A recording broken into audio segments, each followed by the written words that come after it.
Alors je vous ai appelé mes sœurs et mes frères, pourquoi? Plutôt que mesdames et messieurs.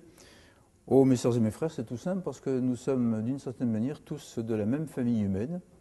D'abord sur le plan symbolique pur de ce qui est écrit dans la Bible, nous sommes bien tous les fils de Noé, puisque l'humanité a été détruite lors du déluge, et que Noé avait 3 fils, Shem, Cham et Japheth, et que nous sommes tous descendants de ces 3 fils de Noé. Donc par définition, nous sommes au moins, sinon réellement frères, au moins cousins. Nous sommes également tous frères et sœurs, parce que sur le plan de l'anthropologie scientifique, nous sommes tous descendants, et là c'est une quasi-certitude, des mêmes hommes qui ont surgi en Afrique de l'Est et qui ont colonisé le monde entier et qui se sont diversifiés.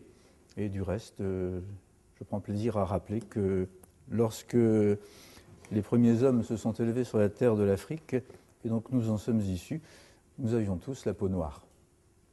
La peau blanche est un accident de variation, de l'évolution en fonction de circonstances climatiques. Tous les hommes initialement avaient la peau noire, ce qui fait que nous sommes également, quelle que soit la couleur de notre peau, parfaitement sœurs et frères, et du reste nous avons tous, sur le plan scientifique, exactement les mêmes cellules, les mêmes mélanocytes, les mêmes cellules qui pigmentent la peau, de façon identique, quelle que soit la couleur de notre peau. En effet, il y a une histoire africaine avant la colonisation. Évidemment qu'il y a une histoire africaine. D'abord, on est tous des Africains puisque l'homme est né en Afrique. Il en est sorti il y a 1 800 000 ans. Si on est là, c'est bien parce que l'homme est apparu en Afrique. Et puis après, dans tout le Moyen-Âge africain, ça a duré qu'1 siècle, il y a eu des rois, des empires, des royaumes, des batailles. C'est l'équivalent de ce qui s'est passé en Europe entre les Habsbourg, les Bourbons. Il y a eu une chevalerie africaine, il y a des tas de trucs. C'est ça l'histoire de l'Afrique. Une histoire qui a été stoppée quand, en Europe, à l'âge des chevaliers, a succédé l'âge des marchands qui ont inventé la traite. Et la traite a fait beaucoup de mal à l'Afrique. C'est vrai que pour tous les écoliers de France, l'histoire de l'Afrique commence à la décolonisation, à la colonisation plutôt. Mais non, mais il y a une histoire de l'Afrique avant. Il fallait se dire que c'est très utile pour les politiques qui voulaient le pouvoir. Oui, c'est très utile de dire que le noir descende de son cocotier, et qu'il est proche de l'animal, qu'il n'est pas évolué, comme disait François. C'était vraiment très, très pratique. Et quand ils vont, toute la clique de Napoléon se retrouve en Égypte. En Égypte, il y a ce magnifique sphinx que l'on voit, et puis il y a Volney, qui est un grand intellectuel de l'époque, qui regarde le sphinx et qui se dit « c'est pas une tête d'arabe, ça, le sphinx. Les pommettes hautes, la bouche épatée comme ça.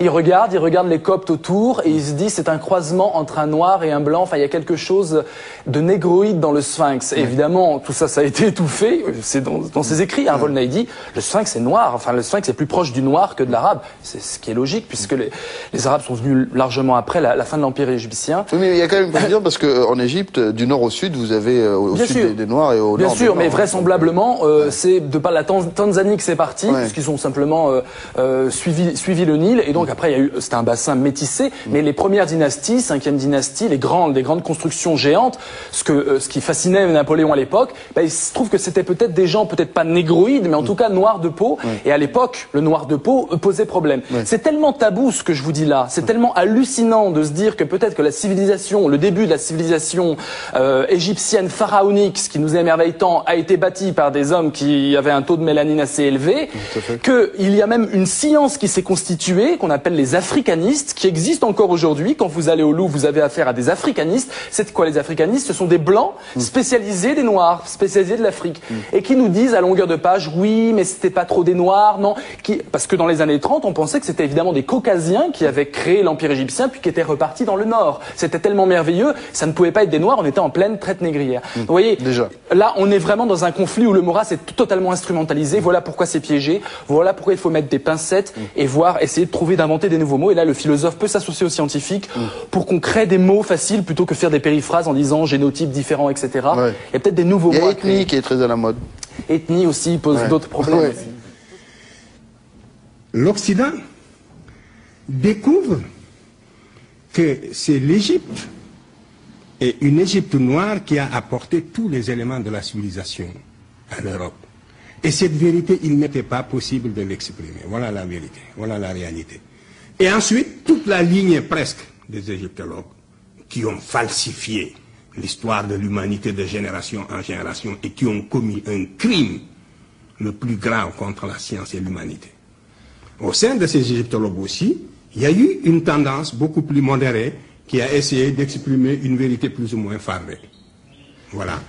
Donc, c'est comme ça, de falsification en falsification, qu'on en est arrivé à dire que l'Égypte est un accident géographique en Afrique. Et quand on parle de l'Égypte, on parle de l'Orient. L'Égypte, c'est pas l'Orient, c'est l'Afrique. Hein? L'orientalisme est une frustration, c'est une falsification.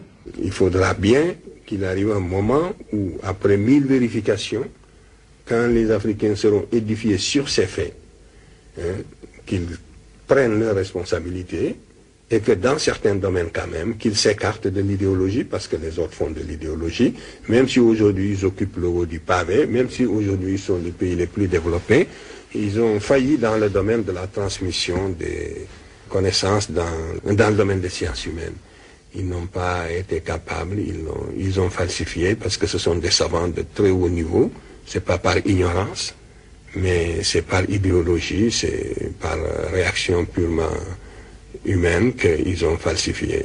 Il y a eu des falsificateurs de l'histoire, ils ont commis ce que j'appelle, et je pèse bien mes mots, un véritable crime contre l'humanité, parce que c'est dégradant pour quelqu'un qui est chargé de propager le savoir, de transmettre sciemment des contre-vérités. Et il y a des générations entières de spécialistes occidentaux qui ont été coupables de ce crime à l'égard de l'humanité, et ils le savent. Ils le savent.